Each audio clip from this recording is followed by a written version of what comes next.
বোলপুরের বাদগোড়া এলাকায় একটি বহুতলে আগুন। ঘটনাস্থলে দমকলের 3টি ইঞ্জিন, মৃত 2। বোলপুর থানার অন্তর্গত শ্রীনিকেতন রাস্তায় বাদগোড়া এলাকায় একটি বহুতলে সোমবার সন্ধ্যায় হঠাৎই ওই বহুতলের একটি আবাসনের ভেতর থেকে আগুনের রশ্মি সকলের নজরে পড়তেই চাঞ্চল্যের সৃষ্টি হয়।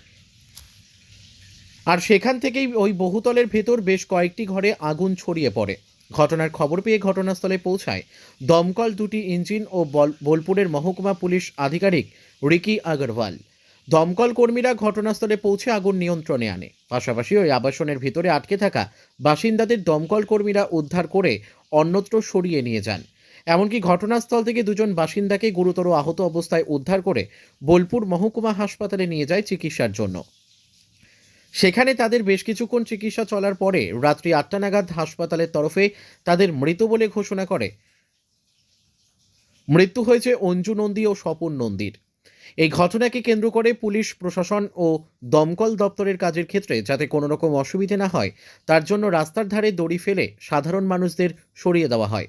তবে ওই ঘটনায় স্থানীয়রা ক্ষোভে ফেটে পড়েন দমকল কর্মীদের ওপর। তাদের বক্তব্য, সম্পূর্ণ আগুন নিয়ন্ত্রণে আনার আগেই দমকলের ইঞ্জিনে পানীয় জল শেষ হয়ে যায়।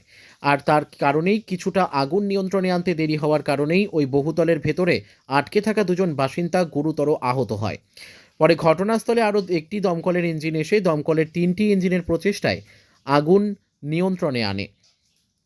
পরে এই ঘটনার খবর পেয়ে ঘটনাস্থলে আসেন উপপৌরপতি অমর শেখ, প্রাথমিক শিক্ষা সংসদের চেয়ারম্যান ডক্টর প্রলয় নায়েক, বোলপুর থানার আইসি লিটন হালদার, মহকুমা পুলিশ আধিকারিক রিকি আগরওয়াল, অতিরিক্ত পুলিশ সুপার রানা মুখোপাধ্যায় প্রমুখ।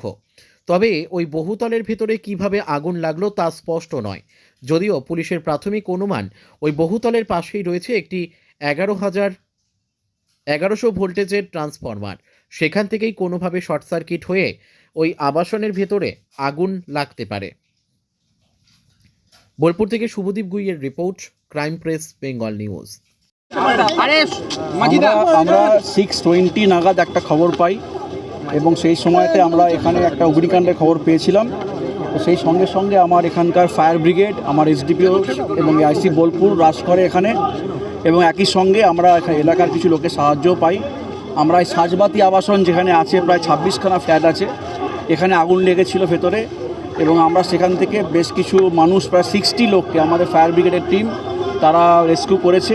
সঙ্গে এসডিপিও সাহেব এবং আইসি বোলপুর নিজেরাও তারা পুরো টিম নিয়ে এই এত মানুষকে রেস্কিউ করেছে, এবং আমরা বেশ কিছু লোককে হসপিটালে পাঠিয়েছি।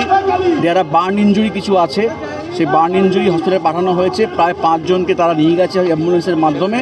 ডক্টরের রিপোর্ট পাওয়ার পরে আমরা বাকি কথা বলতে পারবো।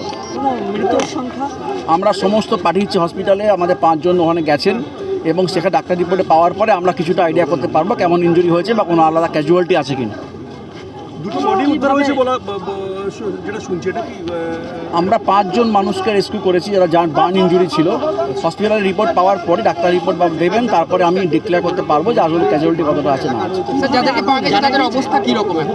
বার্ন ইঞ্জুরির ক্ষেত্রে আমি এক্সপার্ট ওপিনিয়নের জন্য ওয়েট করবো, যে ডাক্তার যারা দেখবেন তারা বলতে পারবেন যে ইঞ্জুরির পরিমাণ কতটা আছে। স্যার কিভাবে এই ঘটনা ঘটলো কি মনে হচ্ছে? দমকলের যিনি আমাদের অফিসার আছেন তার কাছে শুনে মনে হচ্ছে শর্ট সার্কিট হতে পারে, কিন্তু আমরা এখন বাড়িটা সিল করব, ফরেন্সিক ডিপার্টমেন্টকে আমরা রিকুয়েশন করব, এবং তারাই বলতে পারবেন, তারা এক্সপার্ট হবে যে এখানে কী জন্য এই আগুনটা লাগলো, এক্স্যাক্টলি কী হতে পারে। কোন ফ্লোরে এই অগ্নিকাণ্ড ঘটনা প্রথমে? আমি যেটা দেখলাম ভেতরে ঢুকে, যে নিচে যে একদম ওদের যে ইলেকট্রিসিটি জায়গাটা আছে যেখানে গাড়ি টাড়ি থাকতো, সেখানে বেশি আগুন লেগেছে। এবার সেখান থেকে বেরিয়ে আমি ভেতরে ঢুকিনি, কেননা অন্ধকার করে দেওয়া হয়েছে। আমরা অবশ্যই এটা সিল করছি, আমরা কালকে সকালে এটা দেখতে পাবো ভেতরে কী আছে না আছে। পর্যাপ্ত পরিমাণে ফায়ার ব্যবস্থা ছিল ফ্ল্যাটে? আমরা এখনই সেটা বলতে পারছি না, কারণ আমরা লাইট কেটে দিয়েছি, ফলে এখনও অন্ধকার ভেতরে আছে। আমরা কাল সকালে উইথ ফরেন্সিক টিম ভেতরে গিয়ে দেখবো কোথায় কোনো সমস্যা হয়েছিল কিনা। এটা তো একটা দুর্ঘটনা, তবে যতটুকু শোনা যাচ্ছে সেটা হচ্ছে যে শর্ট সার্কিট থেকে এটা হয়েছে। এবার এর বেশি তো আর কিছু মানে বলারও নেই। আর এটা সত্যি একটা মানে খুবই দুঃখজনক ঘটনা। ফায়ার ব্রিগেড ওঠার রাস্তা নেই, উঠতে পারছে না ফায়ার ব্রিগেড, মই দিয়ে উঠতে হচ্ছে। এরকমভাবে বিল্ডিং বানাই, পারমিশন দিচ্ছেন কী করে?